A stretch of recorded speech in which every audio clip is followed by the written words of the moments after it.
For this data set, we are looking at the bidirectional extraction debt. So how much did a country or region gain through slavery and colonization, and how much did they lose if they were also enslaved and colonized? So what we're looking at is we have a hypothesis. Okay, now a researcher's hypothesis is different than a statistical hypothesis.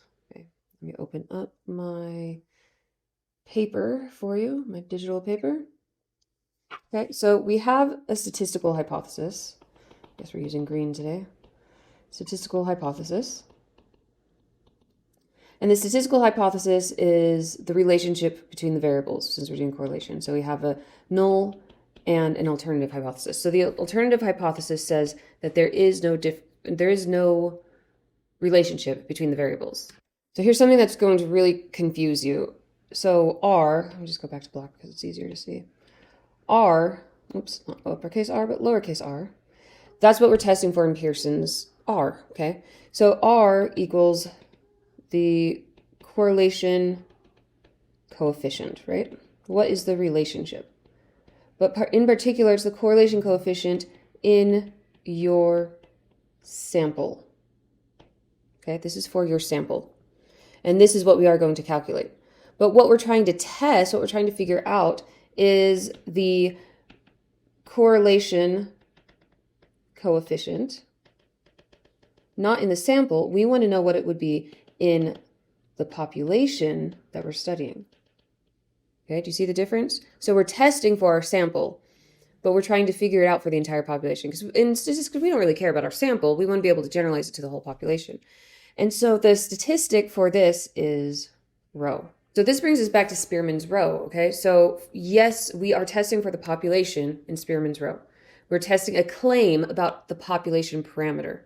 So in Spearman, we're saying that our null is that rho will equal 0. Let me just do this real quick.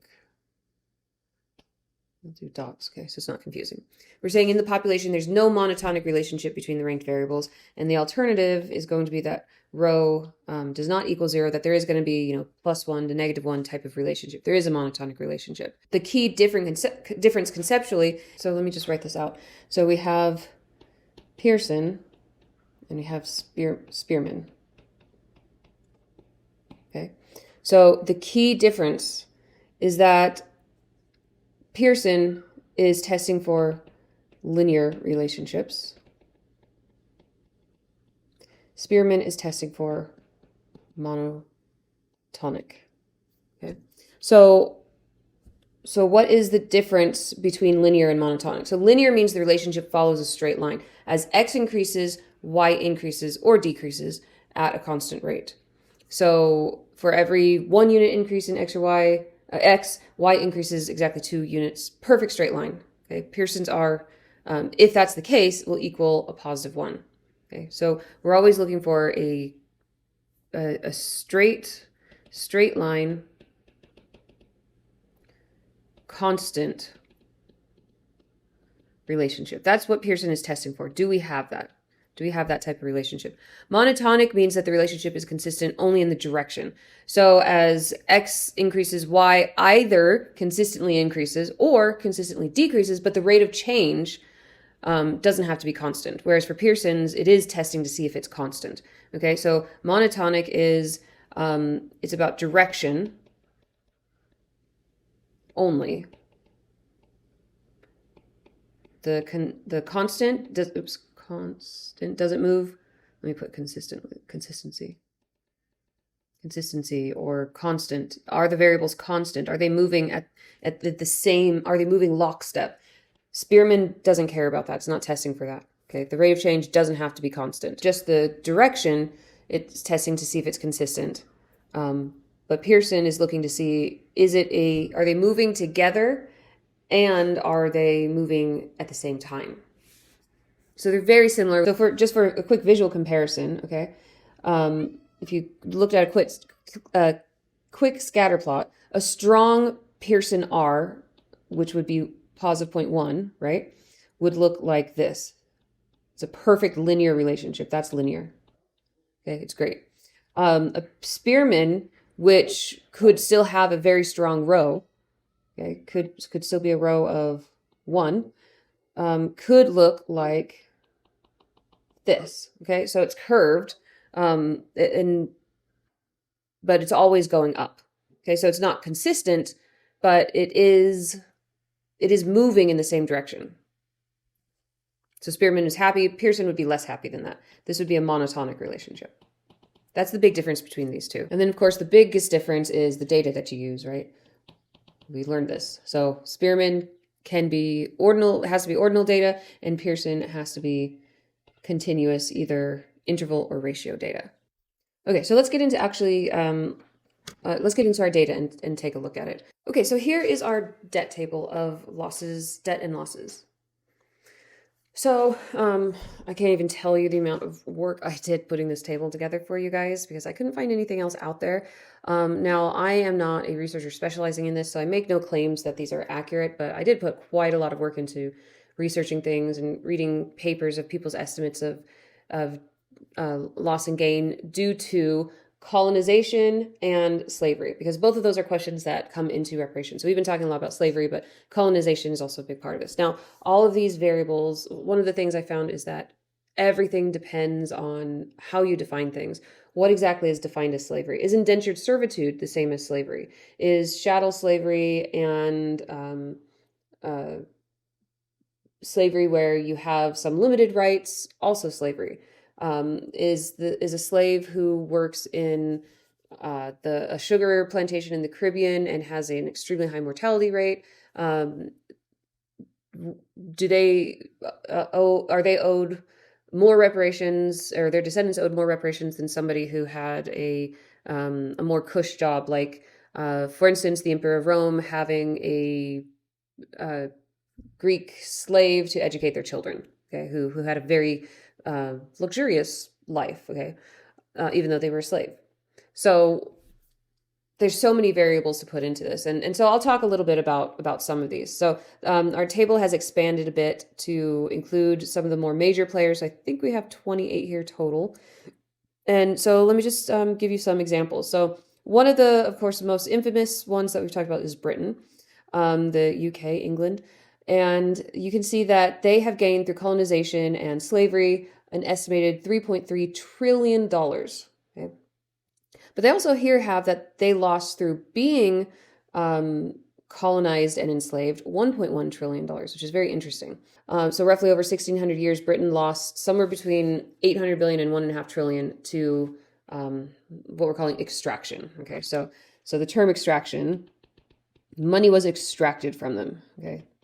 So that equals colonization and slavery wealth loss. Okay.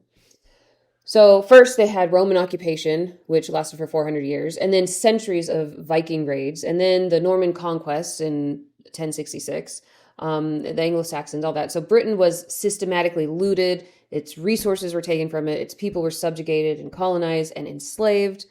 But then as it transformed into global imperial power from like 1600 onward, Britain itself then started to colonize and enslave. And they extracted somewhere between 1 to 5.5 trillion, primarily from India, which you guys often don't learn about. The Caribbean sugar colonies, South African gold, which I included in this when they took gold or silver or whatever from the countries they were colonizing. Profits of the slave trade. I mean, the India drain alone is calculated to be the single largest wealth transfer in human history. Okay, and it transferred from India to Britain. But then this is also where Britain's story becomes really unique. Britain paid back some of the money they took. So it actually paid $800 billion. Now this is in today's equivalent money, okay, 2026 money.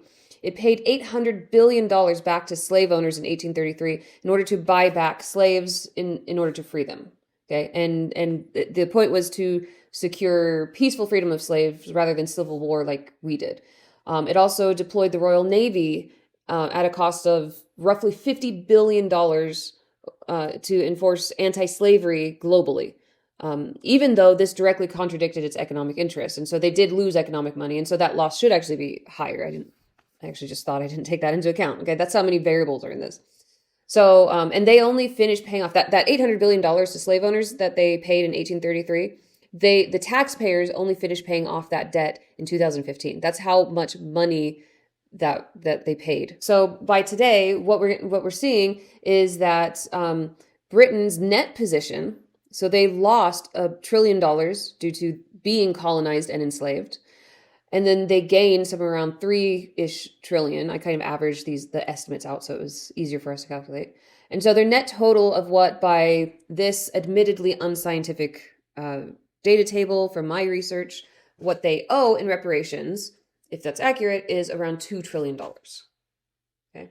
So I personally thought it was fair to consider what a country, in reparations, what a country did as well as what was done to it. Now, of course, the question then comes back to the time frame. Like, do we count ancient Greece? Do we count ancient Rome? When is the cutoff?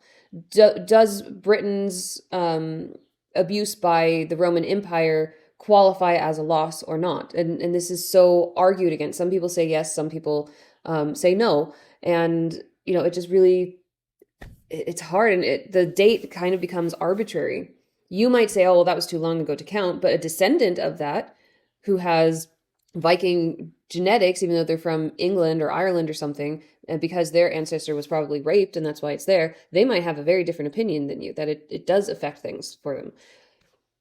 So I don't know. It's hard to say. And that's the point of this. The point of this is not reparations. It's not the history. The point is to show the complexity and how statistics doesn't answer everything. And it's really your choices going into this that even determine what you run the statistics on. So Britain is simultaneously one of history's most successful takers and one of the powers that made institutional effort to repay and enforce the end of taking, the end of colonization and slavery. So is this redemption? Are they now absolved of what they've done? No, but it's sort of like a schoolyard bully, right? Everybody knows that the bully was probably abused at home, or that they've been traumatized in some way, that they've been bullied, and that's why they become the bullier. The victim becomes the victimizer.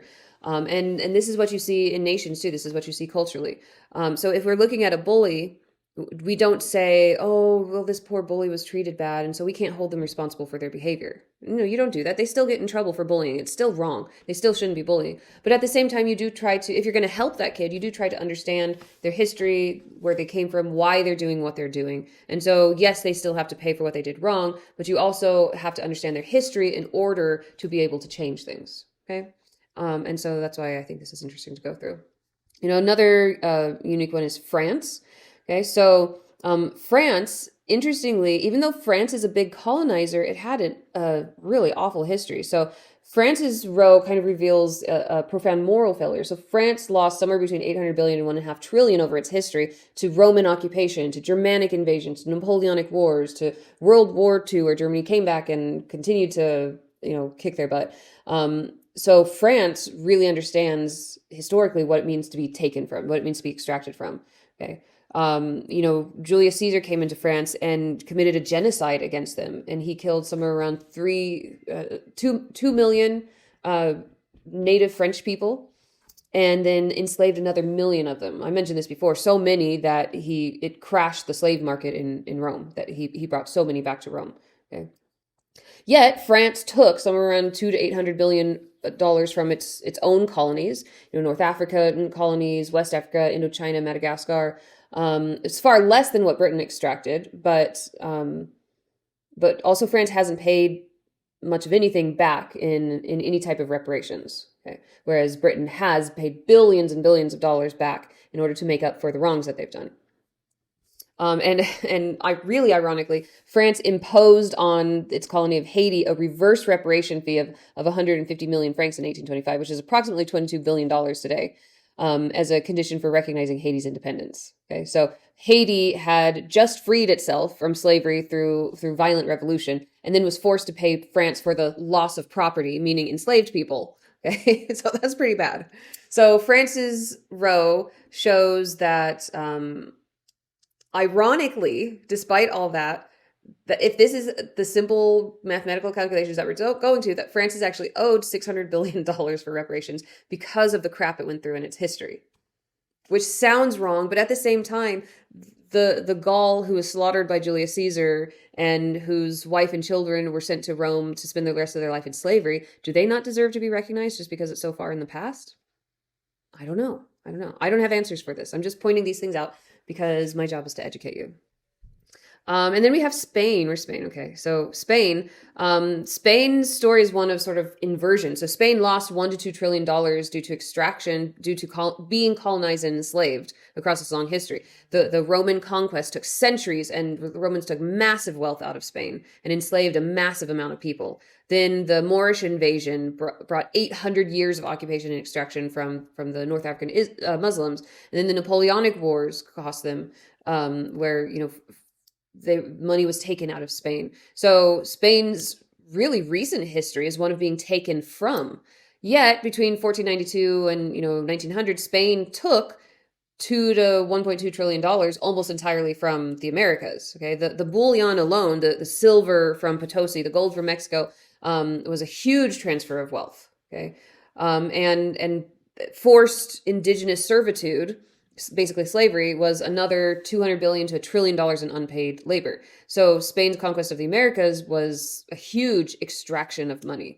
But Spain's net is still somewhere around negative $800 billion. So Spain is overall actually a loser. It took less than it lost over its history. That's kind of the cruel irony of Spain's history. So it briefly was the world's wealthiest power, because of its conquest of America and its colonization and abuse of America. But the majority of Spain's history was one of being abused. So Spain has paid heavily for its moment of dominance. Okay, and Spain also hasn't paid any reparations for what it's done wrong. So that it wasn't included in its loss. And then of course you have Rome as the major player, right? I don't believe anybody else's is as high as ancient Rome's. No. Okay, Rome knew what they were doing, okay? So Rome did have some colonization, some enslavement in its early days, so it lost a little bit of money, but overall it was a huge net gainer in this game, okay? Somewhere around $7 trillion, almost $8 trillion. Okay, so if ancient Rome still existed today, then they would owe a lot of money towards reparations, and maybe do the descendants, do the Italian, if people are responsible as descendants to pay reparations for what their ancestors did, like in slavery in America, are the descendants of the ancient Romans responsible to also pay reparations? Okay, I mean, what's the difference? How far back in time does it now make slavery not important anymore, or not legitimate anymore, or not deserving of reparations? How do we make that decision? I'm not saying that you should or shouldn't. I'm just trying to point out how complicated it is. Okay, so we've got all sorts of things. You can look through this. You've got some of the more unusual ones too. Belgium, you may never even have heard of this country, but they very quietly took a lot of money from countries in Africa, particularly the Congo, which they essentially leased, and they took huge amounts of money, billions of dollars, from really through systematic terror and forced labor. And sure, they didn't make a lot of money off of it because Belgium is tiny, but they're pretty harsh. So brutality is another variable that I thought about having you guys calculate, but this lecture is long enough, so we're not doing that. India, we talked about the huge amount of wealth that the British took from India, but India also had colonization. They also enslaved. They still to this day, they have the caste system, and the people on the bottom rung of the caste system, the rat catchers, they're not even allowed to come out at night because people are so disgusted by them. So is the caste system a form of slavery or not? I kind of think it is. Those people are very abused, and there is a lot of forced labor, a lot of slavery in India today. Mexico is even on here where did Mexico go? I know Mexico's on here. Mexico should be on here. How did we lose? Oh, there we go. Okay. So Mexico obviously lost a lot. Is this the loss? Yeah. And then, but they also gained some because the Aztecs were pretty infamous for abusing the people around them. Okay. So you could chalk this up to a gain, although it was a gain within the same country. So maybe the descendants of the Aztecs owe reparations to the rest of the people in Mexico. Okay, it's a hard question, right? So a lot of these countries, the majority of these countries, both gained and lost, as you can see. Ireland is one of the few that lost but didn't gain. Brazil, I thought I updated that. Brazil definitely gained. Brazil was a big player in the slave trade, so that's definitely wrong. And I meant to double check Indonesian's history, but I didn't get around to it. So obviously this is not as scientific as it could be, but I did the best I could to try to make this interesting and just try to get the concept across to you. That's the whole point of this. Ireland was conquered, or at least occupied, by England for 700 years. Many of the Irish were sold into slavery by the Barbary Coast pirates. The Vikings came into Ireland and took people into slavery and stole their money. And, so yeah. All right. So let's talk about, and then the one last actually two more interesting things. I'll try to do this quick. So I took Africa, and Africa, of course, is just a huge continent. So, by the way, if you hear that weird noise, those are peacocks. So I'm at my family's farm and we have peacocks here.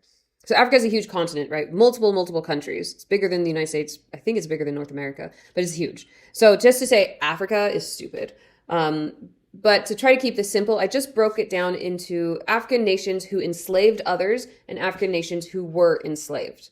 So you can see that the estimated benefit of slavery in Africa was pretty huge, $4.5 trillion. I mean, where's the U.S.? So U.S.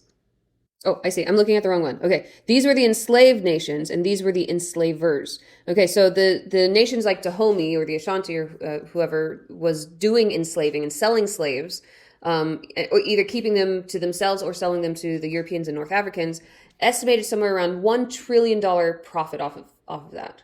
Okay. And then the nations that were enslaved, their loss was somewhere around $4.5 trillion. Okay. So huge loss, but also a huge gain within the same continent. Okay, remember, Africa is hugely various, hugely diverse, and because we're not really educated in school, which is unfortunate, we have to just think of it as Africa, but it's not. Okay, the Africans certainly don't think of it just as Africa. A Nigerian and a Kenyan do not see themselves as the same people. Right, so these were very different nations, very different treatment of each other, and very different transfers of wealth. And then the last thing, I just, of course, have to briefly talk about us, because the United States it is us, the U.S. Okay, so the U.S. is, I think, the most morally fractured, even above England. So we did not lose a lot during our colonization. Okay, where are we again? Okay, $100 billion is very low compared to, like, Russia has lost $1 trillion. Spain $1.5 trillion. But we were colonized very briefly, and the second we started being abused by our colonizer, we rebelled. Okay, we're like, we're not doing what China did. We're not doing what India did and taking this loss of wealth. Okay, and so we had the Revolutionary War and we kicked out our colonizer. Otherwise, this number would be bigger. I mean, Rome colonized over millennia, okay, and that's why their gain is so high, because they were doing it for so long. So we were not colonized for a long time, which is why our loss is very small. But our gain is, of course, very big because we did a really good job of taking wealth from other people. Okay, so that this comes almost entirely from enslaved labor, because we don't have overseas colonies. We didn't colonize other people, even though America is often called a colonizer. We didn't actually have colonies, and we didn't need colonies in order to become wealthy, like England and Spain and France and everybody did. So the U.S. became wealthy through, or gained this wealth specifically, okay, this money through slavery. So this is pretty cut and dry that the U.S. is a bad guy, right? But one of the interesting things about this is that the U.S. has paid back, not directly through slavery reparations, but has paid back a huge amount of what they extracted, which is why this is actually a lot lower than it would be otherwise, because this gain column is minus reparations, right? So we estimated somewhere around $6 trillion total. But the U.S. paid back $2 to $3 trillion through various actions that I decided to include as modifiers in what they owed back. So the Civil War cost almost $700 billion in order to end slavery. We implemented affirmative action, which cost somewhere close to $2 trillion. And this was a program in order to help minorities do better, where they would get, I guess it's a very simplistic way of saying it, is they would get priority in certain areas, like priority for jobs, priority for getting into the school system, and so on. We don't do affirmative action anymore, but we did do it, and it had a large economic cost.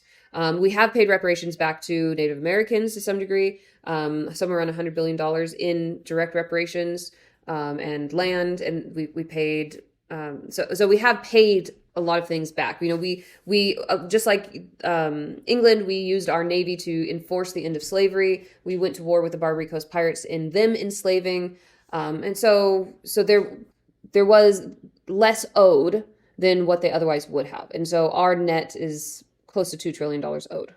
Okay. Okay, so let's move on past this. I've explained the table, and let's actually get into the z-score. Now, there are 3 methods of doing the z-score. You are only going to have to learn one. I'm not going to torture you with all 3. You're going to use the z-score method. So the first one is you have the deviation form, which some say it's most intuitive. I don't really think so, but you could try it. It should be in your textbook. The raw score form, which is the easiest to compute by hand, so a lot of teachers like this. And then the z-score form, which is what I'm going to teach you.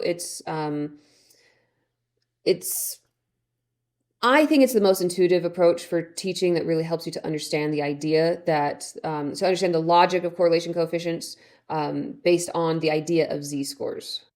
Okay, so back to the beginning of this part of the lecture and explaining the null hypothesis. So again, for rho, you're talking about looking at the correlation coefficient in the population. For R, you're looking at the correlation coefficient in your sample.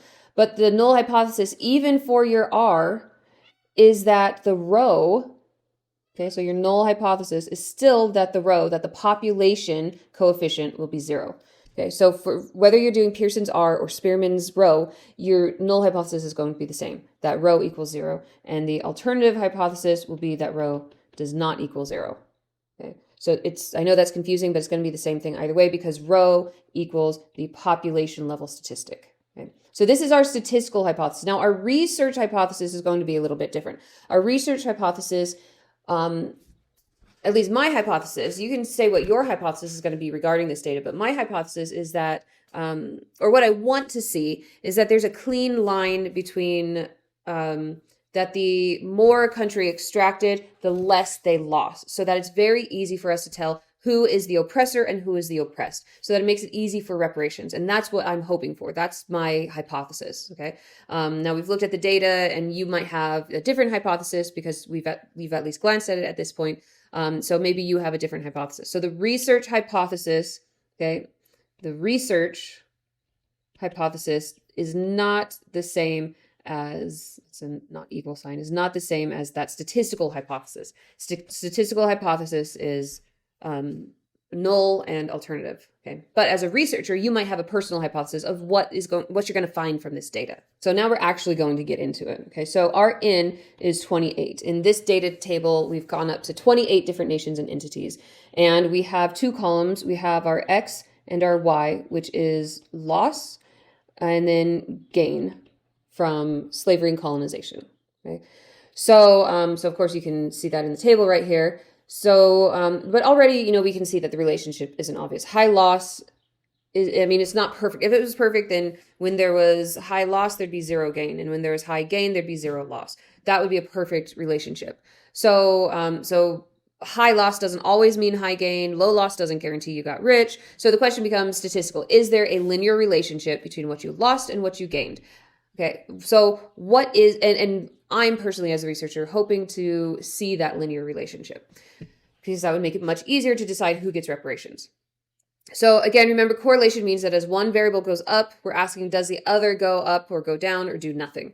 So again, we're looking for an R of somewhere between -1 to +1. Okay, that's sort of, that's what we're going to get out of this, somewhere in between then. And so let's do this step by step. Okay, so step 1 is you're going to find the center. Okay, so even though we're in the relationship branch, we are going back to means. Okay, we're calculating the mean. There, okay, whatever. It's like a parentheses. Calculate the mean. So for loss, okay, for X, so we'll do loss first. We add up all 28 loss values. Okay, so we have this whole column of all the loss, add all of that up. So our total loss is 22.2 trillion. Divided by 28 countries, right? or 28. I put 22. 28 countries, which equals 795.5 billion. Yeah, that's what it's going to equal out to. So the average loss of each country on this list is close to 800 billion. For gain, let's find the average. So we have a total gain. So if we go down the gain column, a total gain of $26 trillion. Okay, just make sure you keep track of either write out the whole number or make sure you're keeping track of the unit that you're working with. So so 26 trillion divided by 28 countries equals out, I'll just do the math for you to make this easy, equals out to 935.7 billion. Okay, so on average, countries gained about $936 billion. Step 2, okay, so we just did step 1. Step 2 is that you're going to measure the spread. You measure the mean, then you measure the spread. Measure the spread in terms of standard deviation. So hopefully you remember all of these formula from before. So now we need to know, we know the average, now we need to know how much do the countries vary around the average. So for the loss, you take each loss value, you subtract the mean, then you square it, and then you add them all up. And then you divide by 27 because of n minus 1. So let me break this down completely because this is where most students get confused.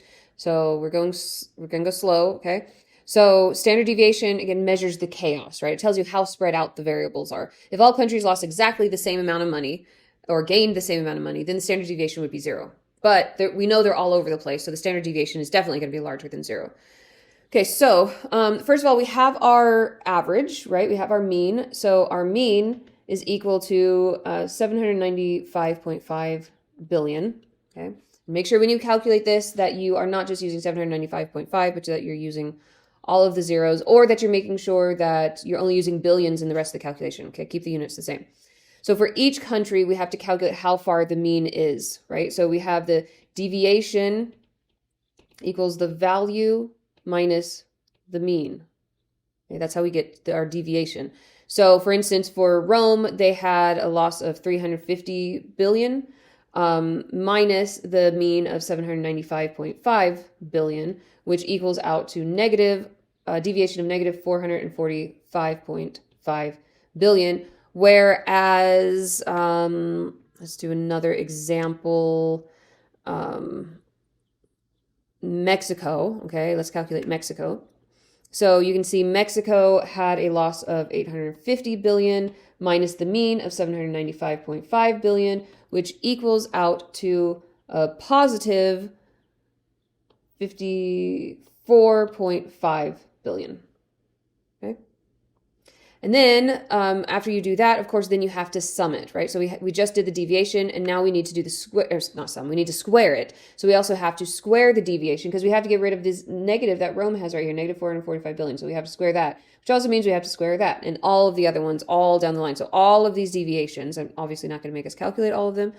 Although if you can't remember how to do the standard deviation, then make sure that you practice some of these. So then when we square it, so ancient Rome squares out to 198,502, whereas Mexico squares out to 2,966. Okay, and then you sum all of those square deviations up, equals 21,272, or 21,272,567. So that is the sum of squared deviations. But then we have to standardize it, right, with our degrees of freedom. So if we look at the formula, right, the formula for standard deviation, okay, for standard deviation is the sum of the squared deviations, the deviations x minus the mean, and then we square it. So that is the sum of the squared deviation. And then you standardize it by dividing by the degrees of freedom. Okay, so we have 28 countries, so the degrees of freedom is 27. So now it would be 21,272,567 divided by 27, which equals, now this is the variance, okay, which equals 787,872.9. Okay, sorry, this shouldn't be standard deviation. We're still at variance. Okay, and then to get the standard deviation, you have to take off the squaring and you have to get the square root of it. And the square root also gets us back to dollars because right now we are in billions squared. So we just need to be in billions. So you take the square root of that and it eliminates the squared. And now we're back to just billions of dollars instead of billions of dollars squared. So the standard deviation is $887.6 billion. Here's the interpretation. On average, each country's loss deviates from the mean by about $900 billion. Okay, $887.6 billion. So let's think about what this means with z-scores. You have your mean, which is $795.5 billion, right? That's the mean. But with z-scores, what we're doing is we're taking the mean and we're standardizing, we're turning it into a zero so that the z-scores are more interpretable. So that z-scores are just 1, 2, 3, etc. So what happens is if we're converting the average to zero, then we also have to convert the standard deviations. So the standard deviation is 887, standard deviation equals 887.6 billion. Okay, so that means that if you add $795.5 billion to, and then you go up $887.6 billion more, you're at the first standard deviation, which would now be 1,683.1 billion. Okay. And so a z-score of 0 is at 795.5 billion. A z-score of 1 is at 1,683 billion. A z-score of -1 would be 795.5 billion minus 887.6 billion, which now we're down to 92.1, actually negative 92.1 billion. Okay. So those would be the countries that are owing money. I know that's a little confusing, but we're not going to get into it too much. I don't want to confuse you. The whole idea is that we standardize whatever the mean is and turn it into a zero, which means that also whatever amount of money is one standard deviation above gets standardized to a 1, and one standard deviation below is a -1. That's how z-scores work. Okay. So we have our standard deviation. Now we need to calculate our z-scores.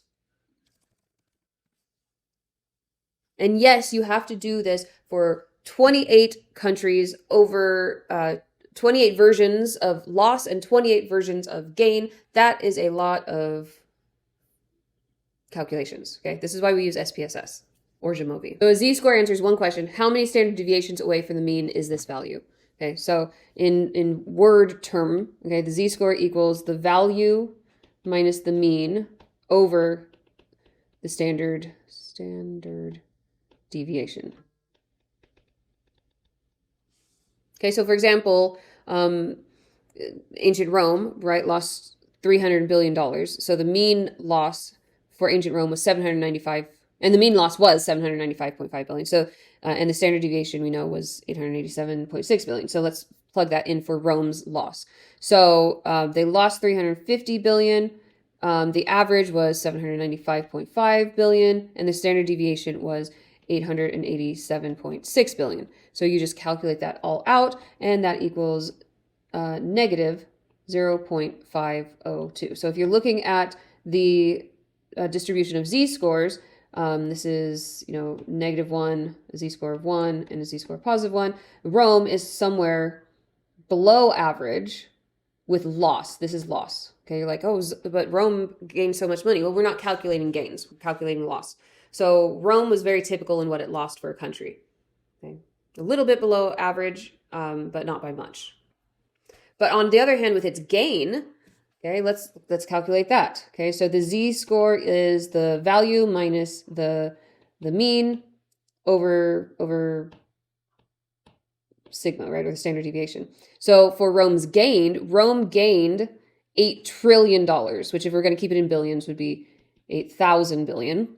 Okay. And then the mean gain that we calculated was 935.7 billion. And then, of course, we know, and then the standard deviation for it, which I calculated for you guys already, so you don't have to do it, was 1,559.4 billion. Okay, you do that calculation, and what you get out of it is a z-score of positive 4.530, which you guys all know already that a z-score that big is way more than average. It's way above average. Okay, so this is sort of interesting also for our country. So let's calculate this for America. So how far is the U.S. above average with what we lost and what we gain? We have our formula, right? Z equals x minus the mean divided by the standard deviation. So let's do the losses first. So what did America lose? We lost, where's the table for that? We lost 100 billion okay? And then our average loss was 795.5 billion, and our standard deviation for the losses was 887.6 billion, which equals out to a z-score of negative 0.783.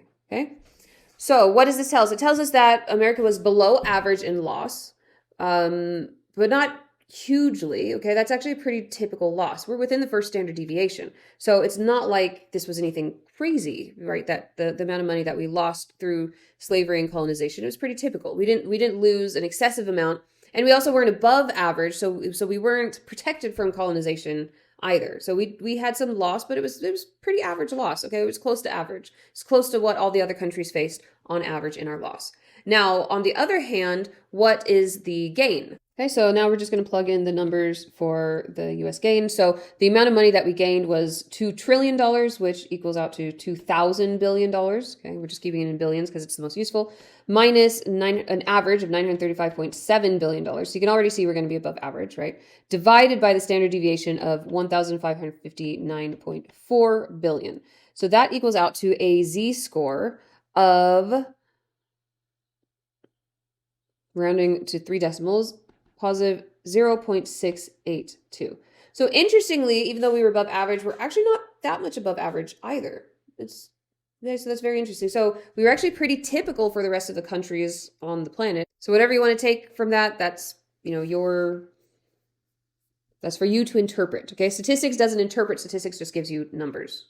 So the U.S. is on we lost a little bit and we gained a bit too. So I took the liberty of calculating all the z-scores for you just so that we could peruse them real quick, and we'll need it on the next step. So really interesting, okay? So we see ancient Rome, right, with our calculations that they were, looks like we did it right. Yeah, 4.53, yeah. Ancient Greece, pretty close to average. Britain was very close to average on their loss, although they had slightly above average loss, but they had way above average gain, 1.5 standard deviations. Spain had fairly significant, not hugely, but pretty significant loss, and minimal gain, some gain, but not a huge amount. Let's look at some of the more unusual ones. So here's poor India with a standard deviation of 1.075 with their loss, okay, and only 0.426 with their gain. It's not bad, but a bit above average. And then Sub-Sahara, okay, the enslaved nations, Sub-Saharan Africa, right, we have a huge z-score. So of all the places on Earth, Sub-Saharan Africa, the enslaved nations suffered the most. They had the largest z-score for loss. Okay, so anyhow, we've calculated our z-score. Let's move on to the next step of calculating our Pearson's R. So remember the Pearson R formula. Yeah, we should have been writing it out to remind you guys the whole time. Where is it? So R equals 1 over n times the sum of the z-score of your x variable times the z-score of your y variable.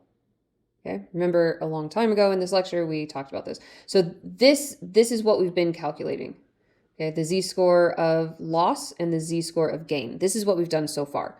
Okay, so what step are we on? I think we are on step 4. Okay, step 4 is this part right here. We're going to now multiply those z-scores. Okay, so step 4 is multiply the z-scores.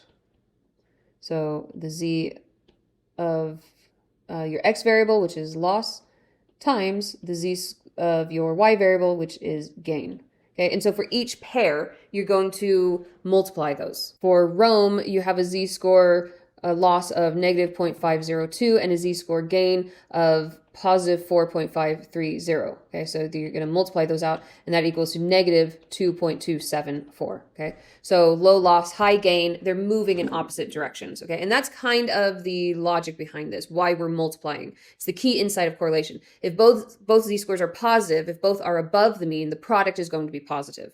They'll move together. If both scores are negative, both below the mean, because we're multiplying it, the negatives cancel out, and the product is still going to end up positive. They're moving together.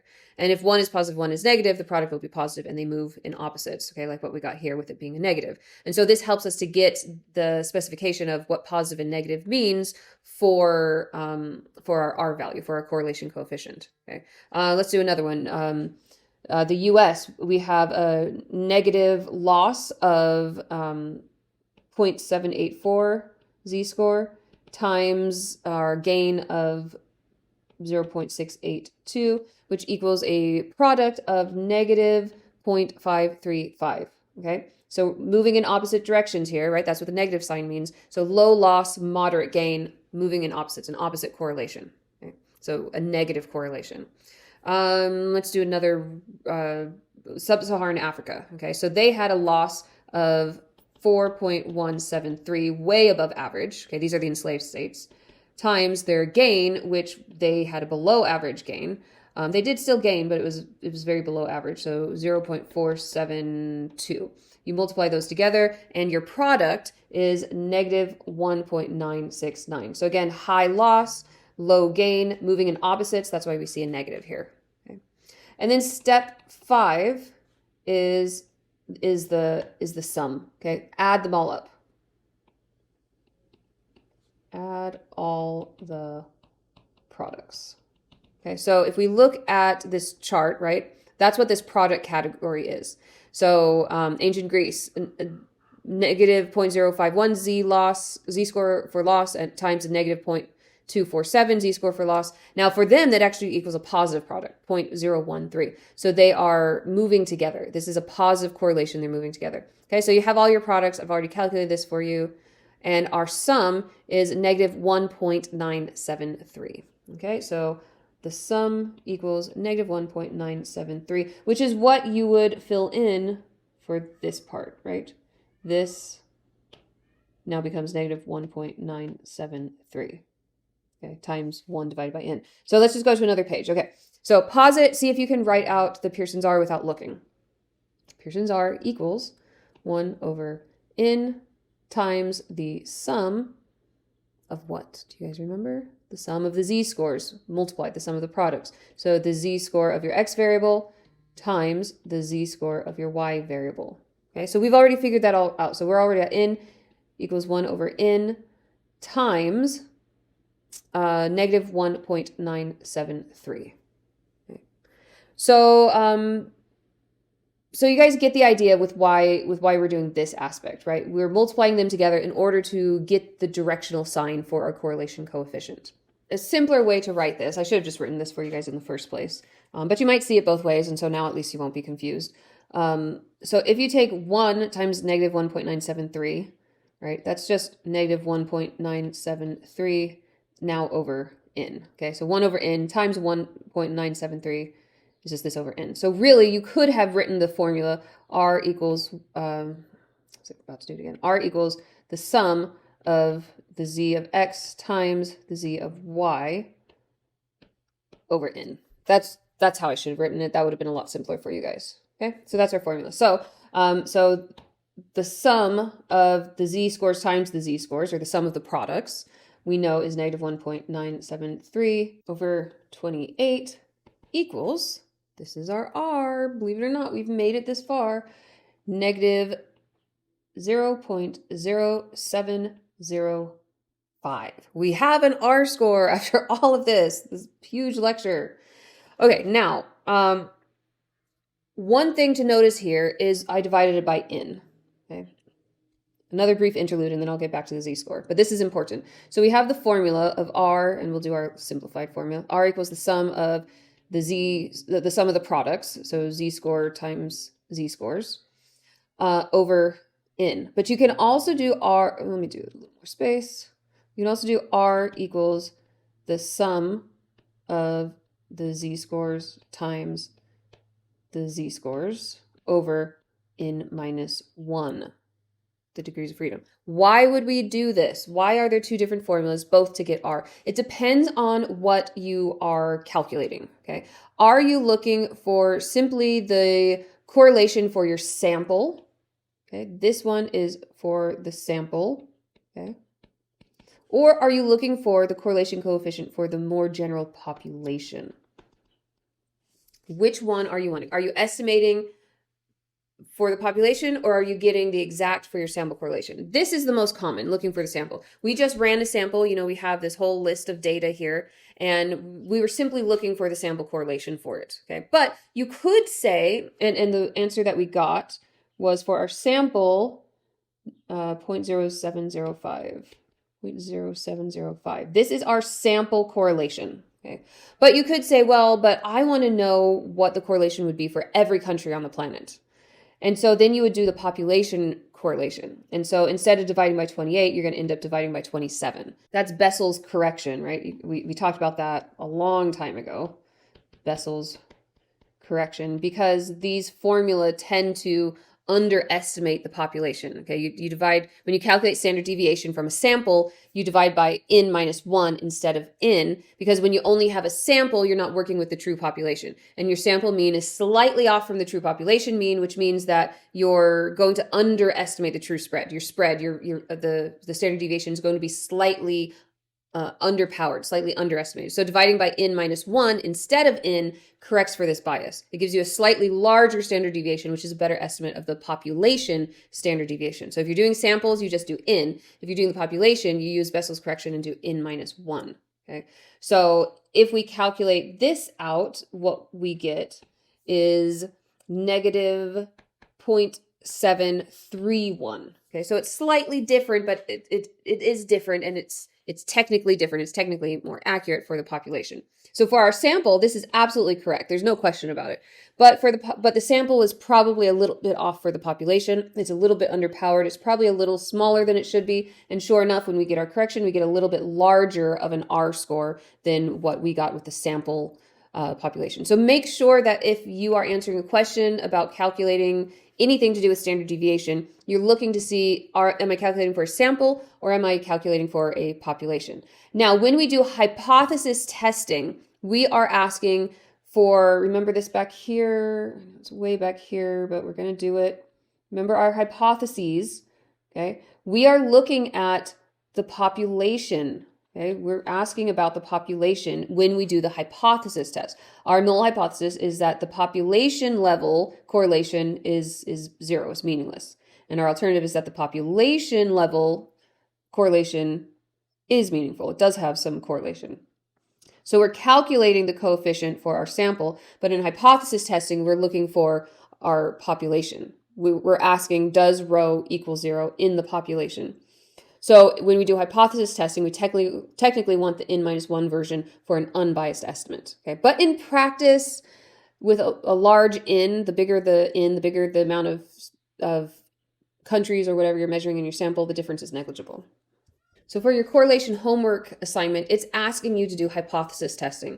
So the proper formula to use would be the n minus 1 denominator. That is the technically correct way of doing it. You are, in hypothesis testing, you are hypothesizing out to the entire population. Okay, so just a few interesting things to look at. So here is our scatter plot. Again, this should be calculated at the beginning. That's the right thing to do to make sure that it's linear, but I'll be honest, I didn't care if this violated the assumptions or not. I just wanted to get this lecture finished. So this data did violate some of the assumptions, and you can see here, it is fairly linear, okay? It's not ordinal data, it is continuous ratio data, so we did a great job with that. But one of the big problems with it is obviously there are some major outliers, okay, major outliers here. And also the homogeneity of variance is not the same, okay? So it does violate Pearson's R. Spearman's rho would be the better way to calculate this. And I did calculate it using Spearman's rho, and we came out with pretty much a similar correlation. It was actually a stronger correlation. So even though Pearson's R was not technically the correct statistic to use for this, the finding is still good. Okay, it was still worth doing. It's not misleading. It's not as precisely accurate as we would hope for. Like I said, if Pearson's R's assumptions are violated, then usually the Pearson R underestimates how powerful it is. So the correlation is probably even stronger than this. Or more significant than this, I should say. Okay, so speaking of that, okay, what does the correlation mean? So we know that it is at least fairly valid. okay? Because the Spearman's Row also mimic this. On the bright side, you can see that the scores are fairly normally distributed, okay? The majority are around the mean with fewer and fewer outliers as you go. But we definitely have some extreme outliers here. So those kind of violate the assumption. So it's not hugely violated with these scores. That's the good news, okay? But it is violated somewhat, and so the score isn't quite as good as it should be. Now, when I did Spearman's Row, okay, so let me write this out for you just so you can see that it's still valid. It was still worth doing. So our R, if we go back up here, we have our R of negative 0.0705. Our Spearman's Row was 0.0145. So again, remember Cohen's coefficient and the guidelines. If it's above 0.5, it's strong. If it's 0.3 to 0.5, it's medium. If it's 0.1 to 0.3, it's small. R's in both cases are tiny. Okay? The R is negative 0.07. 0.07, not 0.7, 0.07. So it's tiny. And then the row is even smaller. It's 0.0145, which means there's basically no correlation between how much you gained by oppressing others and how much you lost by being oppressed. So what does this mean? So a reparations argument might look like, country X lost Y dollars in extraction and therefore owes country Z, or country Z owes them, whatever dollars in reparations. Okay, so I lost money because I was abused, and so therefore this other country owes me money. That's what a reparations argument looks like. But given what this correlation tells us, what problem does this simple formula run into? Okay, can you see the problem with this formula? So in other words, if loss and gain are completely unrelated, what does that say about a reparations framework built on matching loss to restitution? Remember, I'm not asking you to decide whether reparations are justified. That's a moral and political question, not a statistical one. And I'm not teaching morality or political science. I'm asking, what does this specific statistical finding mean for how we think about the mechanism of reparation? Okay, what's your instinct here? Pause it and really think about this. What conclusion should you draw when you see an R of negative 0.0705 in the context of reparations? What does this mean? Really pause and take a second to think about it, and then I'm going to tell you the answer. Okay, so the simple answer is that correlation tells us that extraction wealth is not distributed by a simple formula relating to loss and gain. Okay, if it were, we'd expect to see an R close to -1.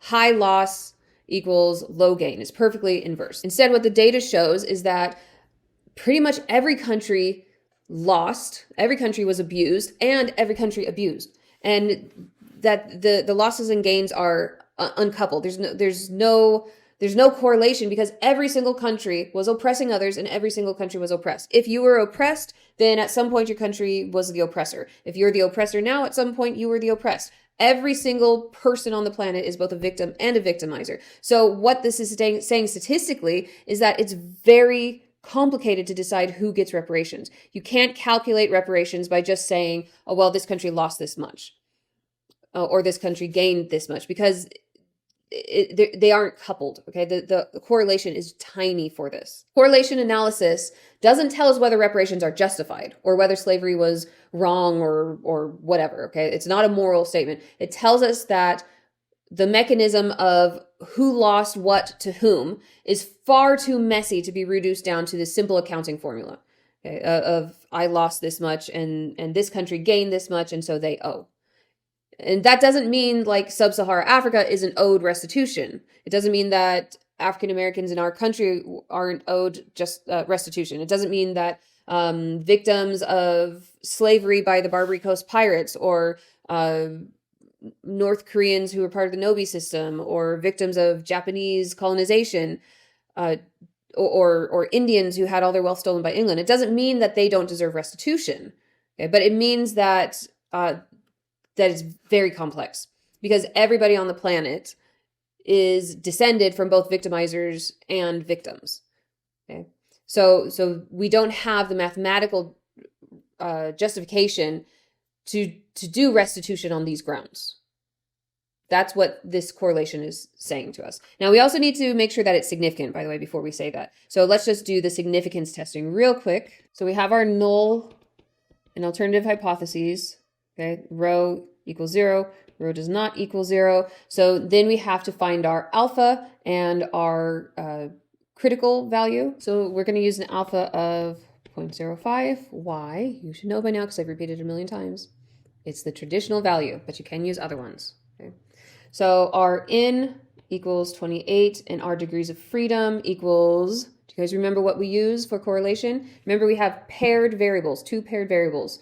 So it's n minus 2, okay, which in this case would be 26. Okay, so our degrees of freedom is 26, our n is 28. Okay, so now there's 2 ways to do the hypothesis testing. You can find a t critical value or an r critical value. Now we're just going to do an r critical because the r critical is the shortcut method. Okay, so it's let me do green because this is the one we like. Yay, shortcut method.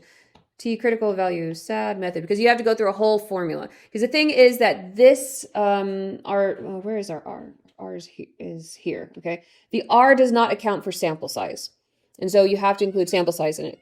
So there is an entire formula where you go from r to t, which includes the sample size. Okay, you're in.